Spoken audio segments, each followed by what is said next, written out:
Halo guys, welcome back to my channel. Di video kali ini aku mau bahas seputar kisah misteri dan pembangunan Lawang Sewu yang ada di Semarang.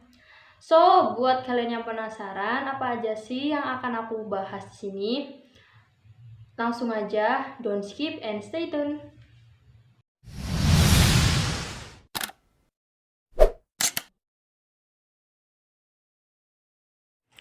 Lawang Sewu bila diartikan ke dalam bahasa Indonesia memiliki arti 1000 pintu.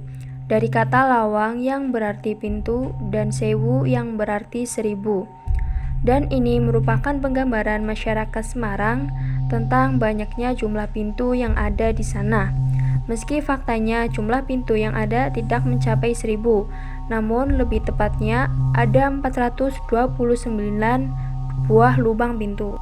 Lawang Sewu adalah gedung bersejarah milik PT Kereta Api Indonesia atau Persero yang awalnya digunakan sebagai kantor pusat perusahaan kereta api swasta Netherlands Indies Spoorwegmaatschappij atau disingkat dengan NISM. Gedung utama Lawang Sewu memiliki 3 lantai lengkap dengan 2 sayap bangunan yang melebar ke bagian kanan dan kiri. Dan di antara tangga terdapat kaca gelas berukuran besar dengan gambar 2 wanita muda Belanda. Semua bentuk bangunan, pintu hingga jendela mengambil ciri khas dari arsitektur Belanda. Pembangunan kantor administrasi NISM ini dimulai pada tahun 1904 dan selesai pada tahun 1907. Pembangunan diawali dengan penggalian tanah sedalam 4 meter, kemudian menggantinya dengan lapisan vulkanis yang membuat bangunan ini jadi anti gempa. Dan di masa awal kemerdekaan Indonesia, tidak lantas membuat gedung ini jatuh ke tangan Indonesia. Lawang Sewu justru menjadi saksi bisu dari pertempuran sengit antara pemuda Angkatan Muda Kereta Api atau disingkat dengan AMKA dengan tentara Kempetai atau Kidobutai dalam peristiwa pertempuran 5 hari di Semarang. Dari tanggal 14 Oktober sampai 19 Oktober 1945. Dan ada belasan pejuang Indonesia gugur dalam pertempuran ini dan dimakamkan tepat di halaman gedung. Karena sejarah inilah, pemerintah Kota Semarang menetapkan Lawang Sewu sebagai gedung warisan sejarah yang wajib dilindungi.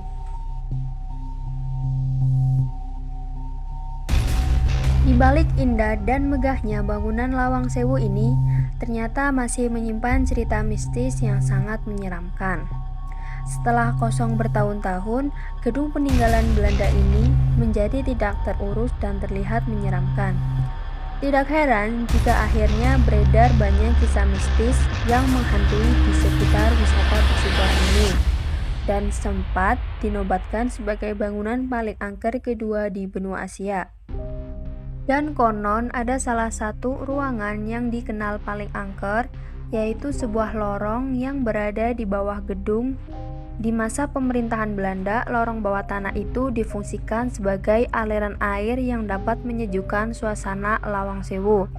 Namun, saat Jepang menjajah wilayah Indonesia, mereka menggunakan lorong tersebut sebagai penjara.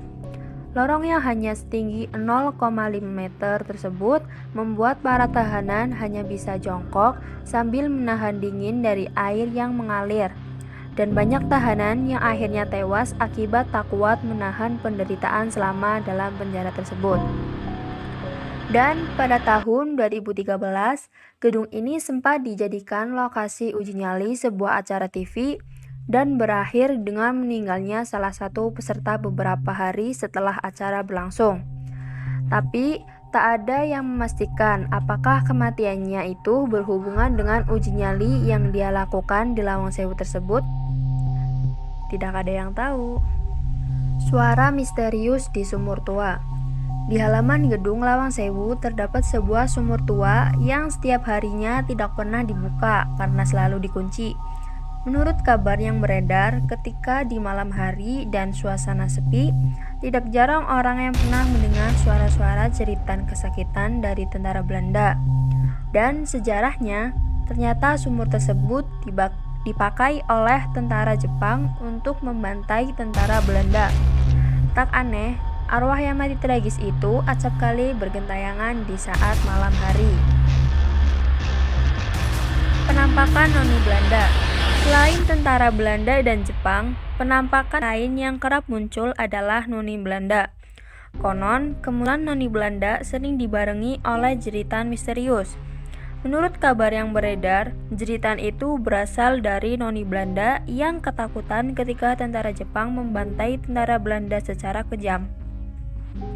Dan menurut mitosnya, dahulu ketika masa penjajahan Jepang, terjadi kasus pemerkosaan tentara Jepang terhadap sekitar puluhan noni Belanda.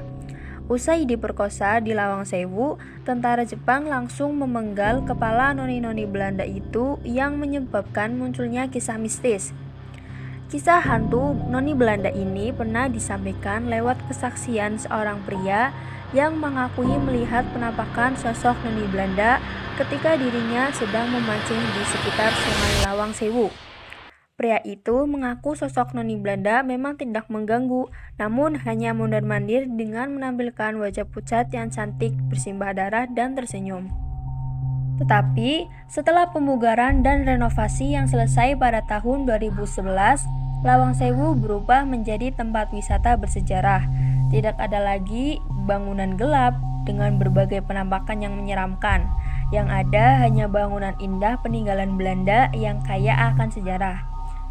Buat kalian yang ingin berkunjung ke Lawang Sewu, bisa datang dari pukul 7 pagi sampai dengan pukul 9 malam.